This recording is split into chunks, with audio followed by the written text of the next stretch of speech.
जब एक बदबूदार बैल को साउथ इंडियन को टच करने को कहा जाता है तो उसकी बदबू के कारण साउथ इंडियन उसके पास नहीं जा पाते हैं। लेकिन वहीं जब सेम काम नॉर्थ इंडियंस को कहा जाता है तो बैल अपना खूंटा छुड़ा करके भाग जाता है, क्योंकि बैल नॉर्थ इंडियंस की गंदी बदबू बर्दाश्त नहीं कर पाता है। ये कहानी तमिलनाडु सरकार के वाटर रिसोर्स मिनिस्टर अपने लोगों को सुना रहे थे। तमिलनाडु के एमएसएमई सेक्टर के मिनिस्टर अपने लोगों से कह रहे हैं कि नॉर्थ इंडियन रीजन की जो पॉपुलेशन है वो पिग ग्रोइंग पॉपुलेशन है। Compare North India's population growth to pigs. And he's referred to North Indian culture as filthy. मतलब पिग ग्रोइंग पॉपुलेशन से नॉर्थ इंडियन रीजन की पॉपुलेशन को वो कंपेयर कर रहे थे। लेकिन जो मैंने जाकर के वहां पर देखा वो बिल्कुल ही अलग, बिल्कुल ही डिफरेंट था कि नॉर्थ इंडियन कैसे तमिलनाडु की एक ग्रोइंग जीडीपी में किस तरीके से अपना बढ़ चढ़कर योगदान दे रहे हैं।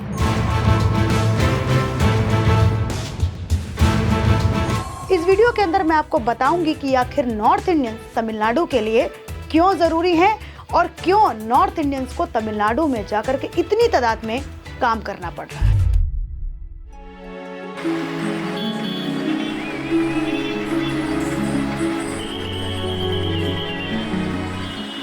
क्या नाम है आपका? मिथुन दास। मिथुन दास। मिथुन दास। अच्छा, तो यहाँ तमिलनाडु में काम करते हैं? तमिलनाडु में कितना घंटा काम करते हैं? 12 घंटा। 12 घंटा। हाँ। 24 घंटा में से 12 घंटा आप काम करते हैं। पैसा कितना मिलता है? 565। 12 घंटे की कड़ी मेहनत का काम। और क्या काम करते हैं? आपका क्या काम है? अति कास्टिल है, लोहा का कारवा, लोहा का। क्या होता है? कास्टिल है, कास्टिल। काशी समझ में नहीं आ रहा। गाड़ी का, जैसे गाड़ी का पार्ट पुर्जा होता है ना, यही ढाला बनता है। गल किस के बनता है? लोहे को पिघला के इसके और बाद फिर उसके पार्ट्स बनाते हैं। गाड़ी के पार्ट्स आप लोग बनाते हैं?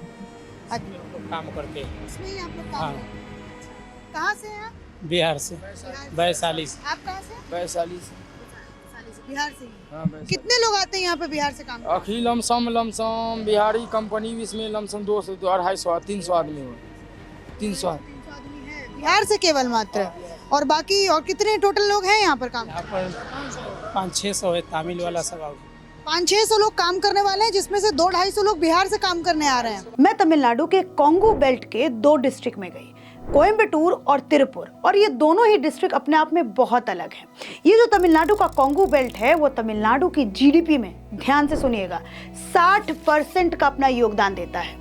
अगर तमिलनाडु में 100 रुपए का काम हो रहा है तो 60 रुपए का काम केवल मात्र ये कोंगू बेल्ट करता है, क्योंकि यहाँ पर मैन्युफैक्चरिंग ज़्यादा है, यहाँ पे सामान का उत्पाद ज़्यादा होता है, यहाँ पर लेबर इंटेंसिव वर्क होता है, मतलब लेबर की काम ज़्यादा है। अभी मैं भारत के चाइना के अंदर हूँ, मतलब तमिलनाडु में हूँ, जहाँ पे मैन्युफैक्चरिंग हब है, और आपको मैं तमिलनाडु के अंदर ही मैन्युफैक्चरिंग हब के अंदर आपको मैं एक इंडस्ट्री है उसकी विजिट करवाने वाली हूँ। लेकिन उससे पहले आप देखिए किस तरीके से जो है इसके अंदर काम होता है और कैसे जो है पूरा प्रोसेस के साथ, पूरे 5 प्रोसेस होते हैं। मतलब टेक्सटाइल इंडस्ट्री का आपको मैं एक इंडस्ट्री दिखा रही हूँ। इस तरीके से सामानों को जो है वो स्टोर किया जाता है।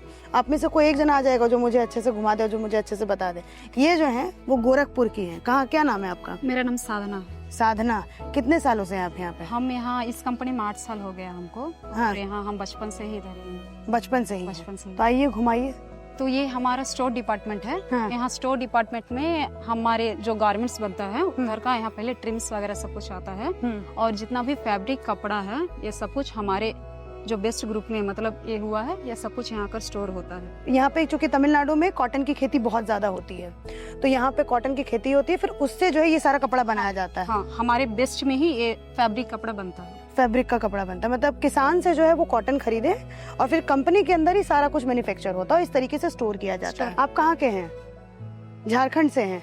आप कितने साल से हैं यहाँ पे? न्यू, आप नए हैं यहाँ पे? अच्छा, तो कौन लेके आया आपको यहाँ पे काम करने के लिए? सिस्टर लेके आए। सिस्टर पहले से यहाँ पे काम करती है? अच्छा, क्या काम करते हैं आप? सिलाई करते हैं। अच्छा, यहाँ पे पूरी कटिंग होती है कपड़े की, वो भी ऑटोमेटेड है? हाँ, ऑटोमेटेड मशीन है, ऑटोमेटेड कटर मशीन है। अच्छा, हमारे कंपनी में अभी ऑटो कटर मशीन 4 गो है। हाँ। वो 4 मशीन में ही सभी लोग स्प्रेडिंग करके उधर ऑटोमेटिक कटिंग किया जाता अच्छा अच्छा, तो ये कितने साल पहले, ये जो कटिंग मशीन है वो कितने साल पहले आया? है। ये कटिंग मशीन कम से कम इधर 20 साल हो गया है। 20 साल हो गया।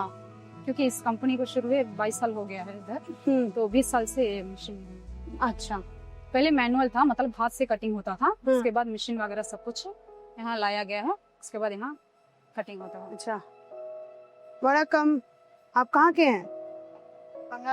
बंगाल से आप हैं। मतलब आप देखेंगे कि आपको यहाँ पे तमिलनाडु में, मैं एक फैक्ट्री में आई हूँ जहाँ मुझे बंगाल की, उड़ीसा की, झारखंड की और यूपी के, मुझे अभी तक 4 स्टेट के लोग जो हैं वो यहाँ पे मिल गए। हम लोगों ने अभी स्टोरेज देखा, उसके बाद हम लोगों ने कटिंग देखा, और यहाँ पे अब सिलने का प्रोसेस हो रहा है। अभी जो हम लोग कटिंग देख कर आए हैं, हाँ। वो जो कटिंग ये भी वहाँ होकर यहाँ भी सिलाई के लिए आया। यहाँ भी सिलाई के लिए है, और यहाँ पर आप देखेंगे कि कितना मैनेज्ड है, वेल मैनेज्ड है। ये पूरी की पूरी जो लाइन है, आप देखिए जिस तरीके से महिलाएं यहाँ पर अपना काम कर रही हैं, पुरुष भी उधर काम कर रहे हैं इनसे।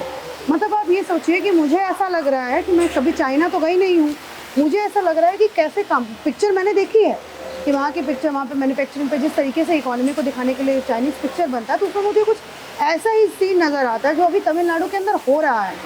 आप ये देखो कैसे ये महिलाएं काम कर रही है। ये मशीन है जो सभी चीज़ों का हैंडल करता है, स्विंग मोड कौन सा लगाना है, no feeding, rework, meeting, machine problem, log in और लॉग आउट। फिर उसके बाद वहाँ एक टीवी है, एक स्क्रीन लगा हुआ है जिस पे ये दिखाता है कि इन्होंने 1 घंटे में कितने कपड़े तैयार किए हैं।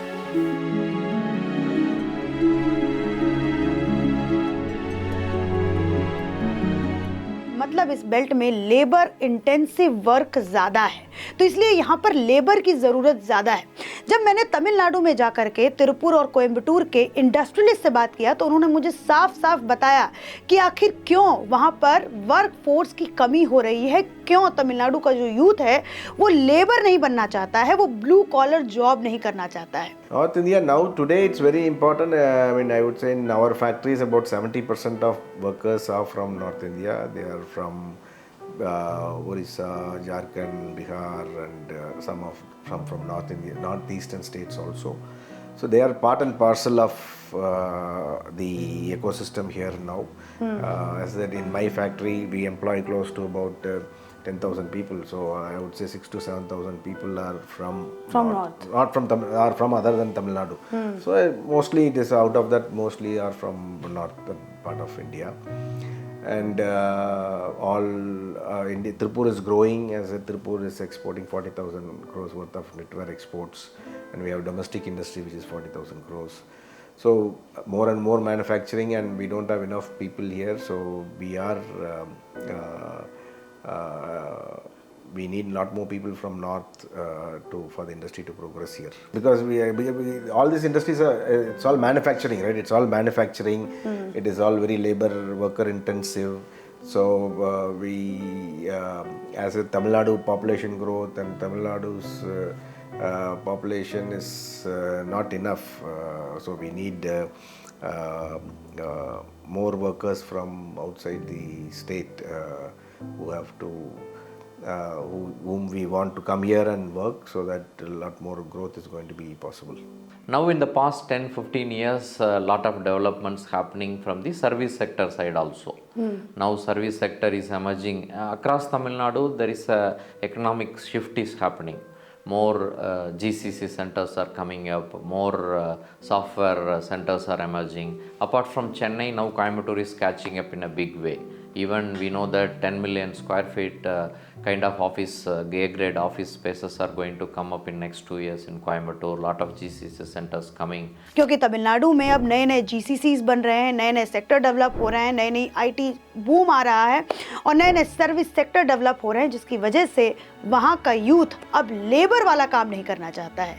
इसीलिए नॉर्थ इंडियन वहाँ पर जाकर के भारी तादाद में काम कर रहे हैं। तमिल जो है आगे जो टेक्सटाइल में आते थे, अब नहीं आते। लड़की लोग पहले 90 के दशक में महिला लोग चलाती थी। आजकल तमिल महिला लोग सबके सब कंप्यूटर्स लेके पढ़ती हैं। वो लोग सब ब्लू कलर जॉब IT में, चेन्नई में, बेंगलोर में, कोयम्बटूर में, सब बड़े बड़े कंपनी सब में काम कर रहे हैं। उन लोग का शिक्षा का जो स्तर है बहुत अच्छा है हम लोग से। हम लोग का जैसे देखिए बिहार में मेरे गाँव का स्कूल में देख लीजिएगा, स्कूल है 12th तक, 2 मास्टर है, कैसे पढ़ाएगा? कैसे पड़ा है। ऐसा परिस्थिति है। ये रियलिटी है। मैं कोयम्बटूर के एक स्पिनिंग मिल के अंदर गई जहां पर मैं देख के शॉक रह गई, हैरान रह गई। जिस स्टेट में तमिल और हिंदी पर विवाद होता है उस कंपनी के अंदर हिंदी में इंस्ट्रक्शंस लिखे हुए थे, क्योंकि वहां पर काम करने वाले 90% लोग यूपी, बिहार, झारखंड, उड़ीसा जैसे नॉर्थ के स्टेट से काम करने गए थे। क्या नाम है आपका? मेनका गोंडुआ। मेनका गोंडुआ। हाँ। आदिवासी समाज से हो? हाँ, आदिवासी है। अच्छा, कहाँ में? झारखंड में कहाँ के रहने वाले हो? रघुनाथपुर, गोलकेरा। गोलकेरा। हाँ। अच्छा, कितने साल पहले यहाँ पर आए काम करने के लिए या फिर अभी अभी आए हो? पहले भी आए थे, फिर घर चले गए थे, फिर से आए। फिर से आए? हाँ। घर क्यों गए थे? घर में कुछ काम था इसीलिए गए थे। अच्छा। हाँ। क्या काम करते हो यहाँ पे? यहाँ पे ऑटो कोना में काम करते हैं हम। ऑटो कोना? हाँ। समझाओ क्या है ये? मतलब उसमें हम लोग धागा डालते हैं, फिर मतलब गोल गोल जैसे मतलब बड़ा साइज बनते, मतलब उसको उधर पैकिंग जाता है। कहाँ रहते हो? यहाँ हॉस्टल बना हुआ है उसमें रहते हो? हाँ, और हॉस्टल में हम लोग रहते हैं। अच्छा। तो जो पैसा है कमाती हो तो घर पे भी भेजती हो पैसा? हाँ, बेचते हैं। भेजते हो। हाँ। आप कहाँ से हैं? आप भी झारखंड से हैं? जी, झारखंड से। कौन सी क्लास तक पढ़ी हो? 10 क्लास तक। 10 क्लास तक। तो आप अकेले आए हो कि किसी के साथ? नहीं, मेरा सहेली लोगों के साथ आए हैं। आपका नाम क्या है? सुनीता। सुनीता जी। तो सुनीता कहाँ की रहने वाली है? झारखंड। झारखंड। झारखंड में कहाँ से? चैम्बसा। सेम। मतलब ज़्यादातर यहाँ पे आप देखोगे अलग अलग प्रदेशों। आप कहाँ से हो भाई? असम से। आसाम से हो। अच्छा, तो आप क्या काम करते हो यहाँ पे? इधर पिपराडी में काम करता है, मिस्त्री है। अच्छा, क्या काम है आपका? वो आदमी सबको देख के रखना है, काम किधर मैनेजर वाला काम है? नहीं, मैनेजर वाला नहीं। अंदर काम चलता है, वो कैसे चलाना है, कोई काम में है या नहीं है वो देखना है। झारखंड या उड़ीसा? झारखंड। झारखंड से। क्या नाम है आपका? संध्या मुंडा। संध्या मुंडा। आदिवासी समाज से? हाँ। तो आपके उधर से कितने लोग आए हैं काम करने के लिए यहाँ पे? उधर से मेरा भाई और हम आए। अच्छा, और गांव, आपके गांव से या फिर आसपास के इलाके से कितने लोग यहाँ पर आते हैं काम करने के लिए झारखंड के? झारखंड से तो बहुत ज़्यादा हैं। तो अब ये देखेंगे कि ज़्यादातर जो यहाँ पे लोग हैं, अभी तो यहाँ पे इतने ही बैठे हैं, लेकिन मुझे यहाँ पे जो कि यहाँ के एचआर हैं वो खुद बिहार से हैं, उन्होंने मुझे बताया कि यहाँ पे ज़्यादातर लोग जो हैं वो नॉर्थ से आके काम करते हैं। और ये लोग मतलब आप ये कहें तो ये लोग योगदान दे रहे हैं यहाँ की ग्रोइंग जीडीपी में। ये जो कोयम्बटूर की स्पिनिंग मिल की फैक्ट्री में गई, यहाँ पर कॉटन से मतलब रुई से धागा बनाने का प्रोसेस होता है। इस कंपनी के अंदर 90% लोग बाहर से आकर के काम करते हैं। यहाँ के जो मैनेजर हैं, जो तमिल के हैं, जो तमिलियंस लोकल हैं, उन लोगों को खुद हिंदी सीखनी पड़ती है क्योंकि उनको लेबर से बात करना होता है। वहाँ पर मैंने एक अजीब रिश्ता जो है मैंने लेबर और मैनेजर के बीच में देखा कि लेबर्स को तमिल सीखनी पड़ रही है थोड़ी बहुत क्योंकि उनको वहाँ पर काम करना है, तो वहीं मैनेजर्स को हिंदी सीखनी पड़ रही है क्योंकि उनको अपने लेबर से बातचीत करना है। यहाँ पे कोई किसी तरीके की प्रॉब्लम या किसी तरीके का कुछ नहीं, ऐसा कोई प्रॉब्लम नहीं, मतलब हर चीज़ अच्छा है। जैसे हम लोग को अभी खाने के लिए मिल रहा है, सैलरी मिल रहा है, हर चीज़ सुविधा, पूरा सुविधा मिल रहा है। पहले मैम लैंग्वेज समझने की दिक्कत होती थी, अब तो सब हिंदी वाले ही है। बिहार का मिस्त्री है, पीटर भी बिहार का, मैं एचआर खुद ही बिहारी हूँ, हिंदी बात करता हूँ। इन लोगों को कुछ बोलना है मुझे बोला या दिक्कत होती थी, अब सारे इधर ही आ गए, पूरा हिंदी है।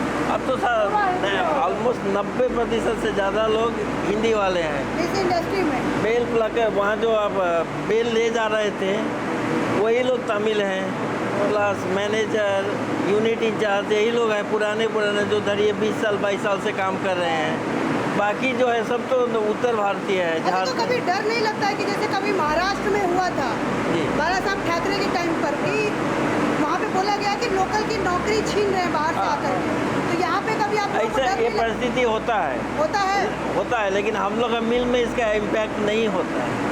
तो जो आप तमिलनाडु के अंदर तमिल और हिंदी का विवाद सुनते हैं तो ये केवल मात्र एक पॉलिटिकल स्टंट है। अगर आप ग्राउंड पर जाएंगे, अगर कॉन्गो बेल्ट में जाएंगे और खासकर इन डिस्ट्रिक्ट्स का दौरा करेंगे जिसमें कोयम्बटूर, तिरुपुर, सेलम, एरोड जैसे डिस्ट्रिक्ट्स आते हैं जो कि इस कॉन्गो बेल्ट में आते हैं, जो कि तमिलनाडु की जीडीपी में अपना बहुत बड़ा योगदान देते हैं, तो यहाँ पर आप पाएंगे कि कैसे तमिल और हिंदी का विवाद पूरी तरीके से खत्म होते हुए नजर आ रहा है। जब मैं इन दोनों जगहों पर गई और मैंने देखा कि कैसे यहाँ पर नॉर्थ इंडियन लोग काम कर रहे हैं और किस तरीके से तालमेल तमिलियंस और नॉर्थ इंडियंस के बीच में है, तो मुझे एक कंक्लूजन ये लगा कि नेता अपनी राजनीति को करने के लिए लोगों के बीच में कॉन्फ्लिक्ट पैदा करते हैं। आज तमिलनाडु को वर्कफोर्स की ज़रूरत है और नॉर्थ इंडियंस को जॉब की ज़रूरत है, जो एक दूसरे को अच्छे से कॉम्प्लीमेंट कर रहे हैं और इंडिया की जीडीपी में अपना बहुत बड़ा योगदान दे रहे हैं। मैं जब तमिलनाडु गई तो मुझे एक चीज़ तो श्योर शॉर्ट समझ में आया कि हमें अपने देश में मैन्युफैक्चरिंग हब को बढ़ाना होगा,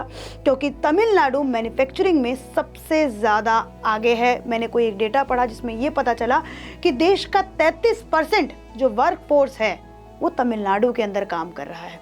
देश में अगर सबसे ज़्यादा फैक्ट्रियां कहीं हैं मैन्युफैक्चरिंग प्लांट्स की, तो वो तमिलनाडु के अंदर है। अगर हमें अपने देश को आगे लेके जाना है और अपनी इंडियन इकोनॉमी को मजबूत करना है, तो हमें मैन्युफैक्चरिंग प्लांट्स डालने पड़ेंगे, मैन्युफैक्चरिंग यूनिट्स को और मजबूत करना पड़ेगा। आज नॉर्थ के पास वर्क फोर्स है लेकिन इंडस्ट्रीज़ की कमी है, जिसके कारण नॉर्थ इंडियंस को साउथ में जाकर के काम करना पड़ रहा है। लेकिन पूरा भारत हमारा एक है, एक दूसरे को कॉम्प्लीमेंट भी करता है। तो वहाँ के लीडर्स, वहाँ के लोकल लीडर्स को ये सोचना पड़ेगा, इस तरीके से अगर आप नॉर्थ से आए लोगों को आप इंसल्ट करेंगे तो शायद आपकी इकोनॉमी पे भी फ़र्क पड़ सकता है। लेकिन जब मैं खुद गई साउथ के अंदर और मैंने वहाँ के इंडस्ट्रीज से बात किया, मैंने वहाँ के लोगों से बात किया, तो मुझे ऐसा लगा कि अगर सब साथ मिल करके चलें और मैन्युफैक्चरिंग प्लांट्स पर अगर हम जोर दें तो सच में ये देश कहाँ से कहाँ पहुँच जाएगा।